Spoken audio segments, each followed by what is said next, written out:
رضيت الحمد لله بالله ربا الحمد لله رب العالمين والصلاة والسلام على نبينا محمد وعلى آله وأصحابه أجمعين.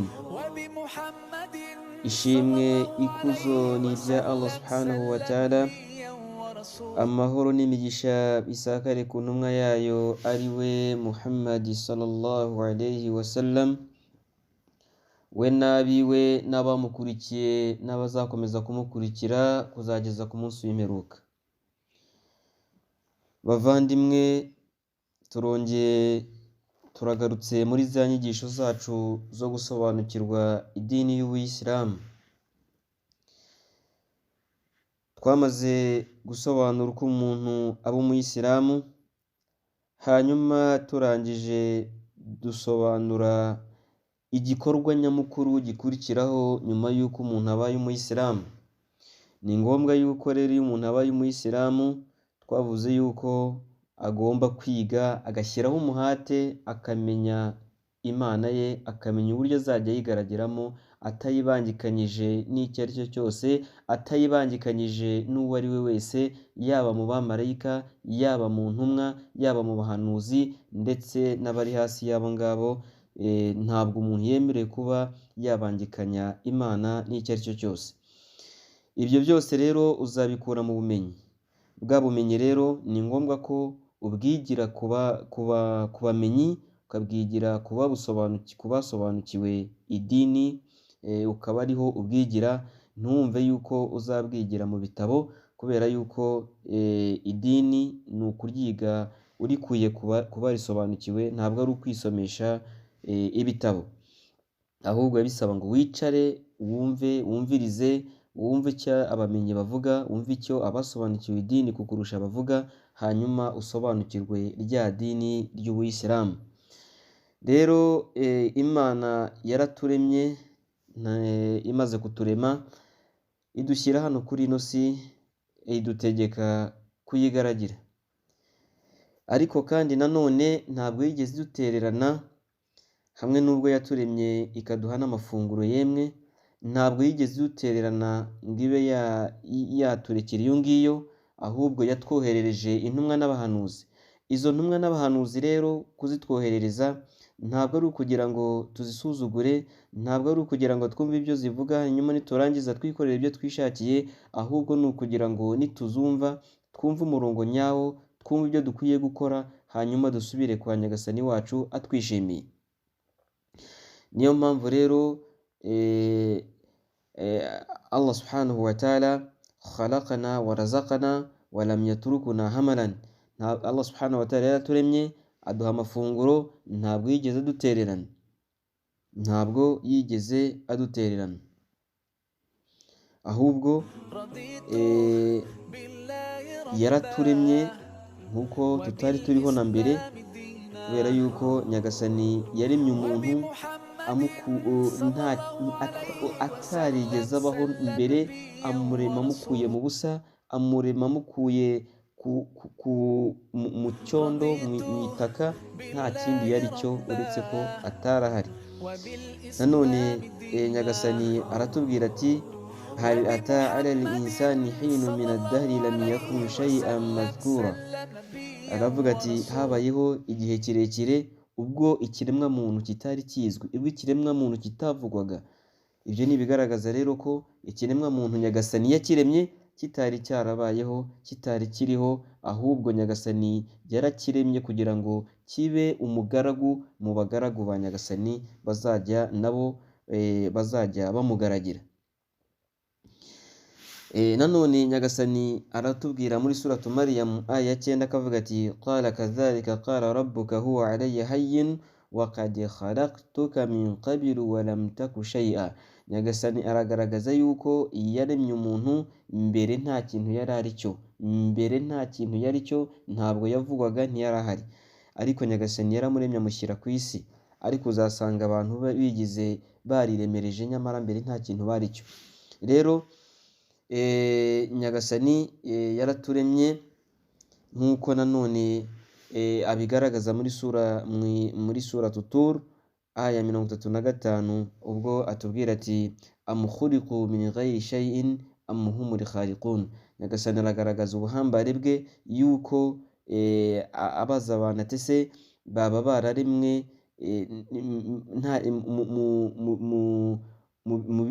batari bariho, baremwe nta kintu bari cyo, baremwe mu busabusa, baremwe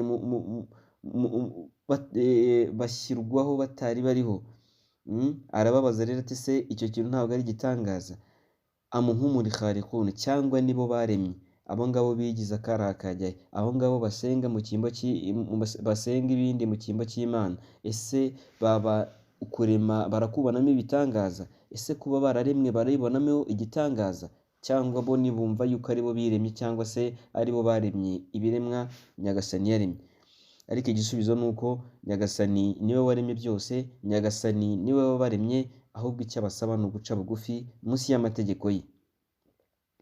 Nyagasani rero yaraturemye, aduha amafunguro, aduha ibyo kurya, aduha ibyo kunywa, aduha ibyo kwambara, aduha aho dutura, aduha ibyo tugenderaho, aduha n'ibindi byinshi. Ibyo byose ni ingabire zituruka kwa Nyagasani, ni ingabire zituruka ku Mana. Nta kindi rero dukwiye ibyo bintu kubihereza, nta kindi ibyo bintu dukwiriye kubyitirira, se ko byose bituruka kwa Nyagasani, tubigenera ko bituruka kwa Nyagasani. Rero umuntu wamenye ibyo ngibyo, Allah subhanahu wa ta'ala akimara kurema umuntu akamuha ibyo kurya, akamuha ibyo kwambara, akamuha hatura, akagera gute, Nyagasani yararangije amenya ko hari ibindi azakenera none. Fasakhara lana ma fi samawati wal ard, arangije atworohereza ibiri mu birere n'ibiri mu isi byose biratworohera. Kulluhu limasalihina, ibyo byose ni ukugira ngo twebwe tubashe kubaho neza, ibyo byose ni ukugira ngo tubashe kunezerwa. Nyagasani yatworohereje ibiri mu birere. Ubu ngubu abantu barajya barogoga ikirere. Ibaze kuba indege izamuka ikagenda mu kirere. Indege iragenda ikogoga ikirere, ikamara amasaha n'amasaha iri mu kirere nta kintu kiyifashe. Ese uko nguko si uko Imana yatworohereje ikirere? Abantu batembera ku isi birukanka mu binyabiziga. Ese uko si uko Imana yatworohereje isi? Umuntu atera ibihingwa mu butaka bikamera nta ngufa bishyizeho. Ese si uko Imana yatworohereje isi? Ibyo byose ni ukugira ngo tubashe kunezerwa na buno buzima bw'isi.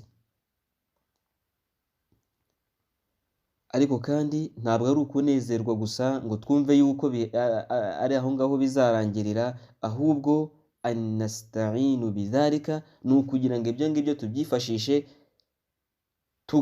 tugaragira Nyagasani wacu, tugaragira wa wundi wabiremye, wa wundi wabidushyiriyeho, ari we Allah, ari we Nyagasani, ari we Mana imwe yonyine.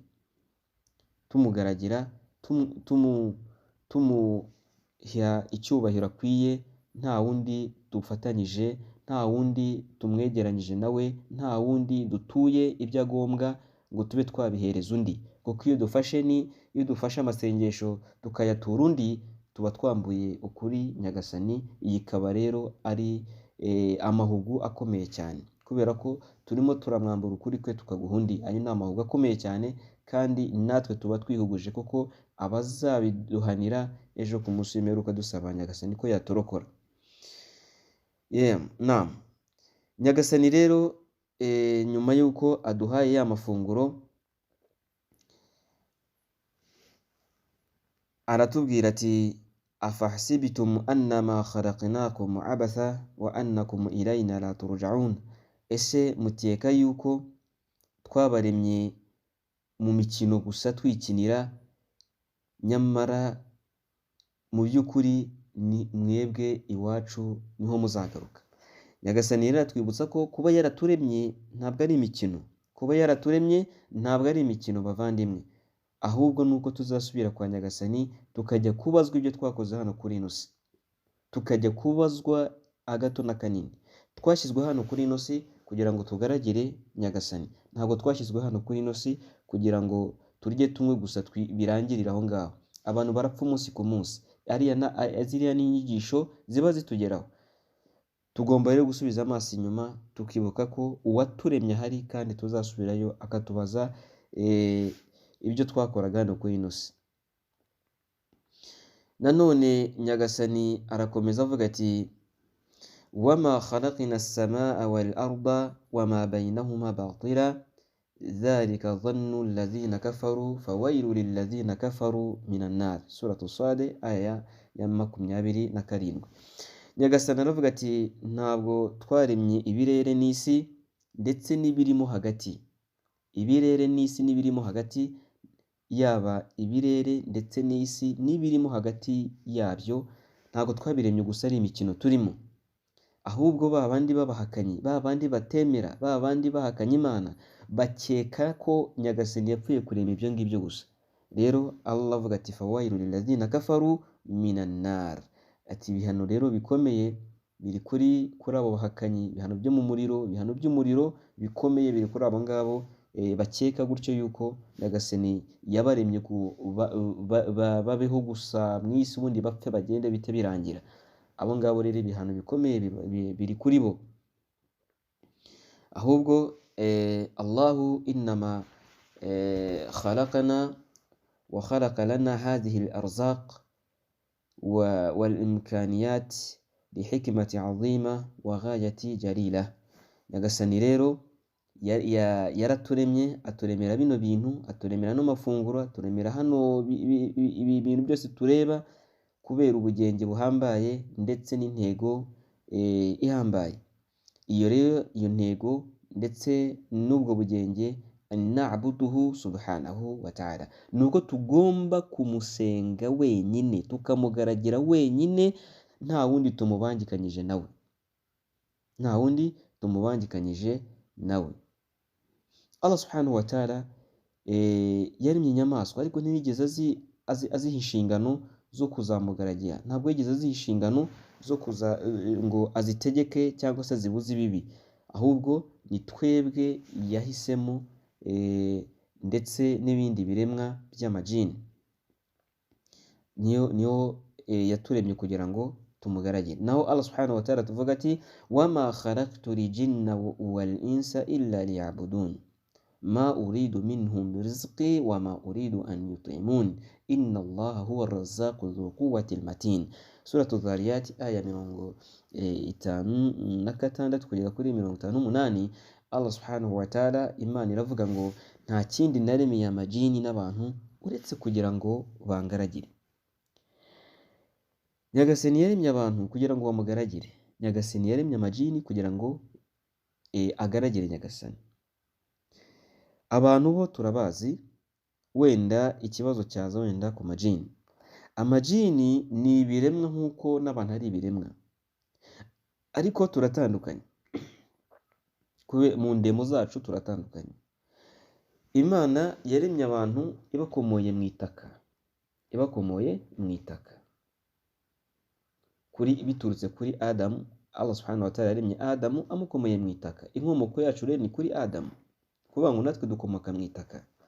Ariko Imana yaremye ibiremwa bindi by'amajini, abirema mu kibatsi cy'umuriro.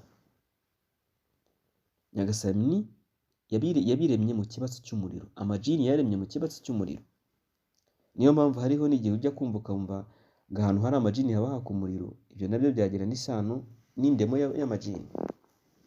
Abantu bakunda kunyura ahantu bavuga ko hari ibyo biremwa, cyane cyane hafi y'amarimbi cyangwa se ahantu haba harapfiriye abantu runaka mu ishyamba, ugasanga hari ibyo bimenyetso by'umuriro. Rero amajini yaremwe mu muriro, ariko amajini nayo arimo ibice bibiri. Hari amajini meza agaragira Imana, hakaba n'amajini mabi yigomeka ku Mana, kuko nayo afite ayo mahitamo yo kuyoboka ndetse no kuyoba.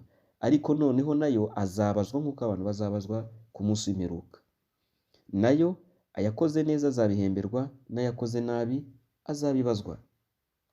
Rero Nyagasani atwibutsa ko abantu n'amajini ari ibiremwa bizabazwa ku munsi w'imperuka, ni ibiremwa bizabazwa ku munsi w'imperuka. Rero Nyagasani yaremye abantu abakomoye mu itaka, arema amajini ayakomoye mu kibatsi cy'umuriro, hanyuma arema abamarayika abakomoye mu rumuri. Abamarayika rero bo bari muri kamere yo kumvira Nyagasani, ntabwo bari muri kamere yo kuba bakumvira no guhakana, ahubwo bari muri kamere imwe gusa yo kumvira Nyagasani, nta mahitamo yandi bafite. Nk'uko Allah subhanahu wa ta'ala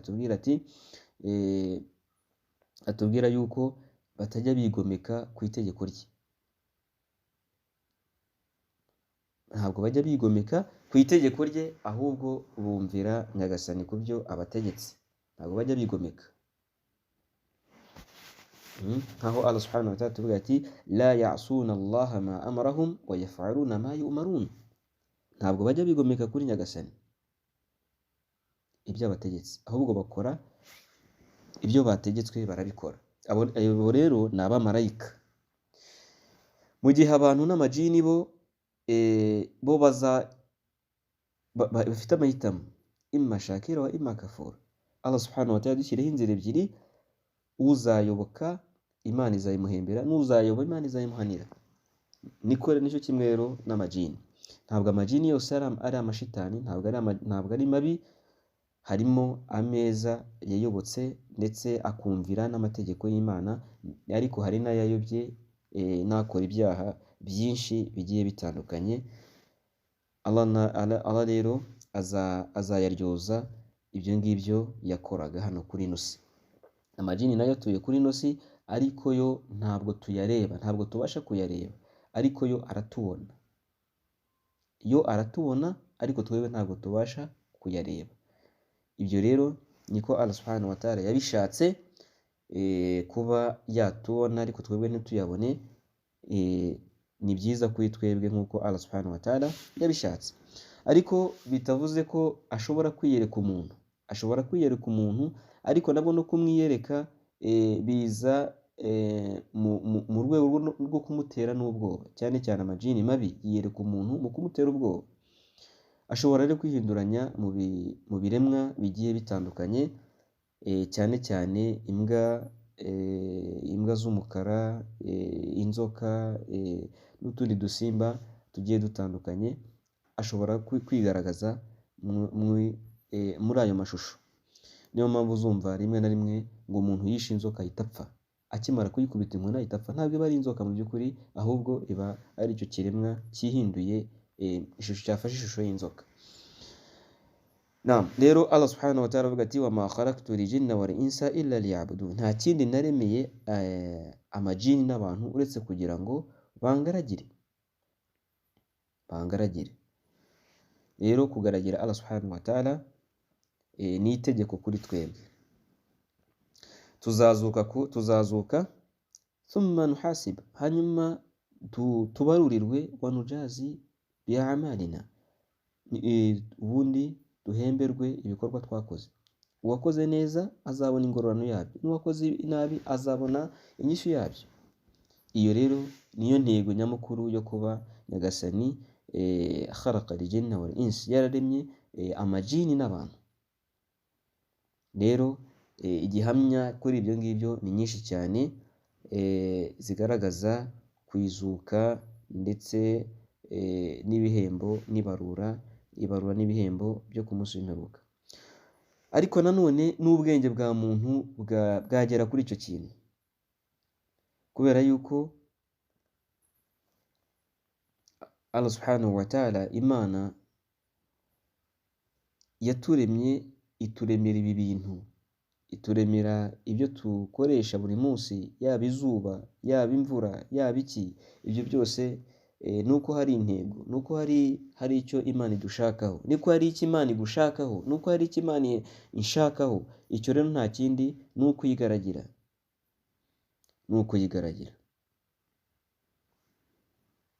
Ntabwo byumvikane rero ko Imana yaba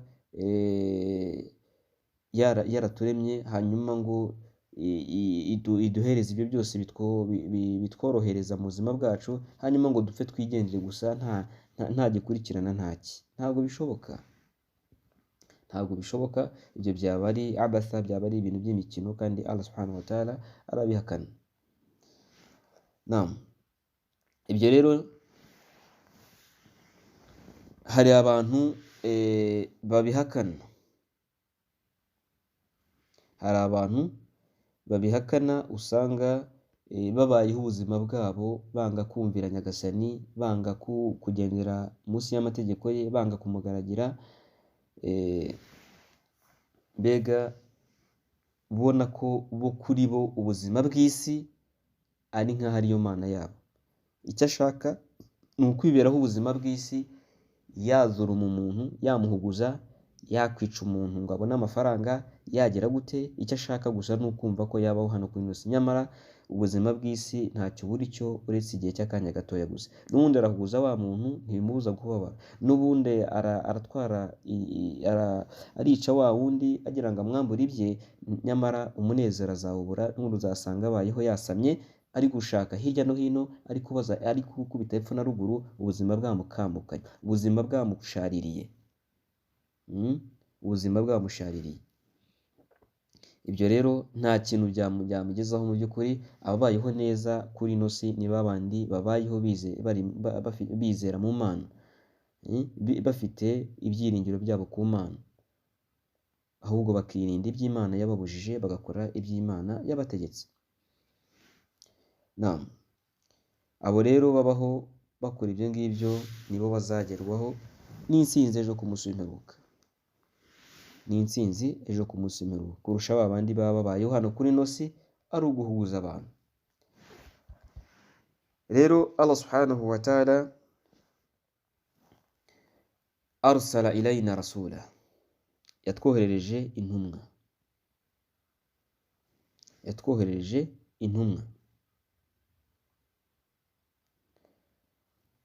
yatwoherereje intumwa.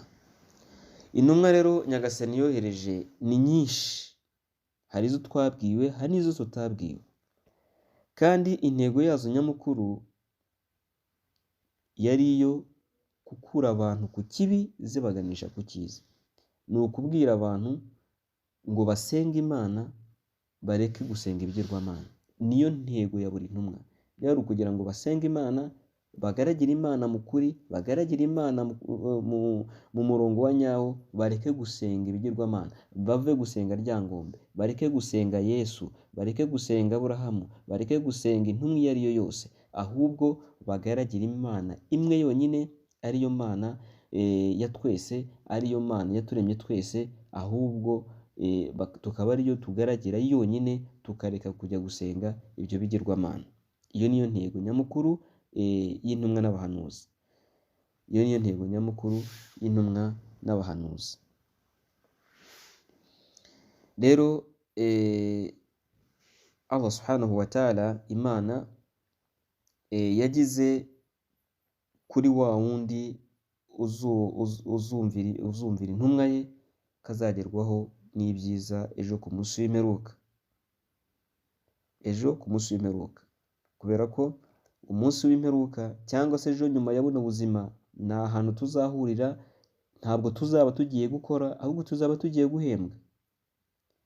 Tuzabona arijana cyangwa se abakoze nabi babona umuriro,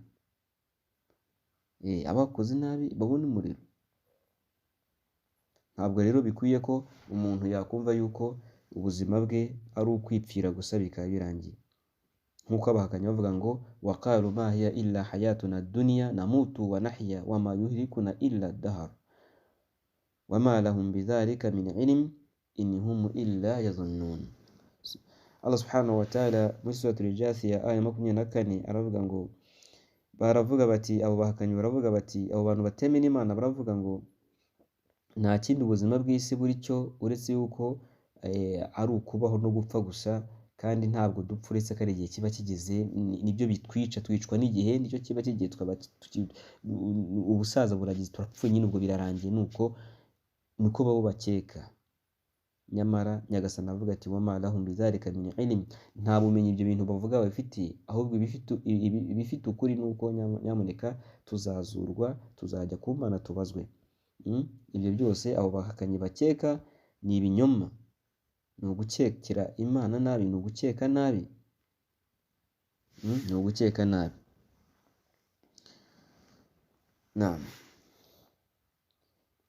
Nanone Nyagasani aravuga ati amuhasiba alladhina jitarahu sayyiati an naj'alahum kalladhina amanu wa amilu salihati sawa'an mahyahum wa mamatuhum sa'a ma yahkumun.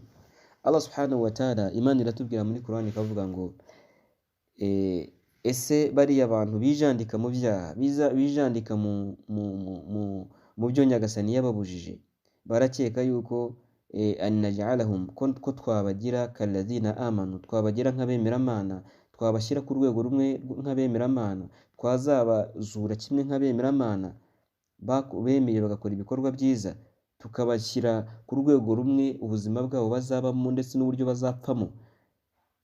Sa'a ma yahkumun, uko ni uguca ibyo bavuga, uburyo bacamo urwo rubanza, uburyo bakekamo ibyo bintu, uburyo bavugamo, ni uburyo bucuramye, ni uburyo bucuritse, ni uburyo budahuye, ni uburyo budahuye ku bijyanye no kuringaniza, ku bijyanye n'ubutabera. Ntabwo Allah subhanahu wa ta'ala yakora ibyo, ko umuntu wifashe akirinda ibyaha agakora ibikorwa bizima ngo Imana ibe yamushyira ku rwego rumwe n'urwa wa wundi wishaga abantu, rwa wa wundi wirwaga mu busambanyi, wirwaga mu nzoga, wirwaga mu buraya, ibi byose agirira nabi, atwara utw'abandi, ahuguza abantu, ngo Imana ibe yamushyira ku munzani umwe na wa wundi wangaga guhuguza abantu, wangaga kwica abantu, wangaga guhemukira abantu, ngo babe bajya ku rwego rumwe mu buzima bwabo, yaba ubwa hano kuri ino si ndetse no ku munsi w'imperuka, uburyo bazazukamo. Ntabwo rero byashoboka, Nyagasani arabihakana.